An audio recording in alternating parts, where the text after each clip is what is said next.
নিজেদের আধিপত্য বিস্তার কেন্দ্র করে চাঁদাবাজি যেন থামছেই না কনক, তুষার ও তার দলবলের।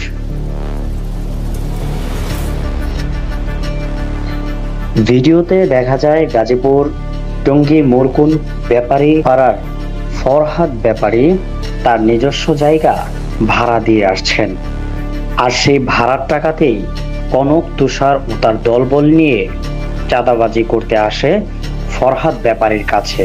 মানে এর আগে চাঁদা চাইছিল তারা, কিন্তু চাচা বারবারই অস্বীকার করেছে আমি তোমাদের চাঁদা কেন দেবো, আমি তো বৈধ পথে ব্যবসা করি।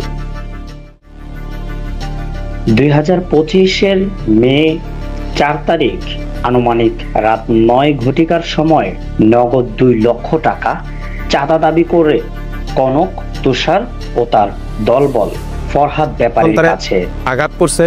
তার উপরে যখন আঘাত করতেছে তো এলাকার লোকজন তো আসবে, যখন আসছে মারধর করে সর্বোচ্চ হয়তো 15 থেকে 20 সেকেন্ড বা 30 সেকেন্ডের ভিতরে তারা চলে গেছে তাদের কার্যকলাপ শেষ করে।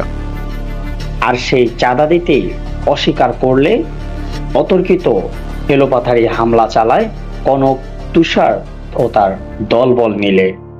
মোরকুন ব্যাপারী পাড়ার ফরহাদ ব্যাপারী সে অতর্কিত হামলার শিকার হয়ে টঙ্গী আহসানুল্লাহ জেনারেল হসপিটালে ইমার্জেন্সিতে সেবা নেন।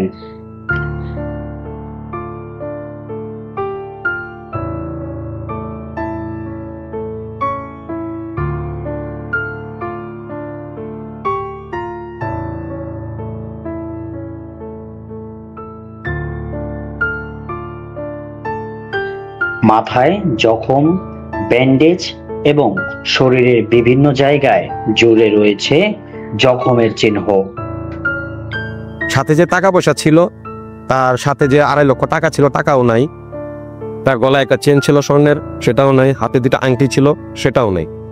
এখন আমরা ওইখান থেকে নিয়ে আসছি তারা হাসপাতাল, এলাকার যে ক্যাথারসিস হাসপাতাল সেখানে গেছি, সেখানে বলছে তারা রাখবে না। তো সেখান থেকে আমরা আবার অটো যোগে নিয়ে আসলাম টঙ্গী হাসপাতালে। এখানে এসে ডাক্তার দেখলো, দেখার পরে তার মাথায় প্রায় 7 থেকে 8টা শিলি লাগছে এবং তার বিভিন্ন শরীরে বিভিন্ন স্থানে বিভিন্নভাবে জখম হয়েছে। ব্যথায় সে জর্জরিত, এখন সে কথাও বলতে পারতেছে না। থানায় আসলাম ওসি সাহেবের কাছে। ওসি সাহেব বললো আপনার একটা কাজ করেন, আপনার একটা অভিযোগ দায়ের করেন, আমি সাথে সাথে এটা আমলে নিয়ে হয়তো মামলা তৈরি করবে সে। হয়তো এই কারণেই আমরা এখন মামলাটা লিখছি। মামলা ভিতরে মানে অভিযোগটা লিখছি, অভিযোগটা ভিতরে আছে। এখন আমাদের লোক আছে, তারা ভিতরে অভিযোগটা করতেছে।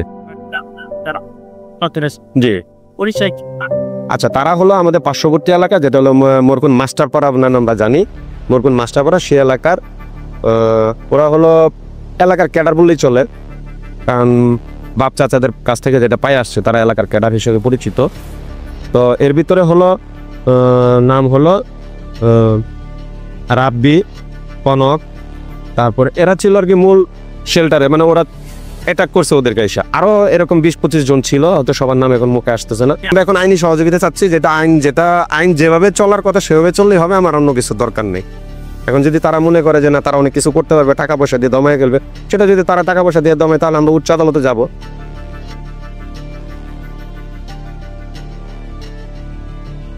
আধিপত্য বিস্তারকে কেন্দ্র করে চাঁদাবাজির শেষ কোথায়, কিংবা তার মদতদাতাই বা কারা? চাঁদাবাজ কিশোর গ্যাংদের ফরহাদ ব্যাপারীর মতো মানুষের জানমালের নিরাপত্তা আজ হুমকির মুখে, কিংবা চাঁদাবাজ কিশোর গ্যাংয়ের শেষই বা কোথায়? সেটি প্রশ্ন হয়ে দাঁড়িয়েছে সাধারণ জনগণের। Infinity TV news desk.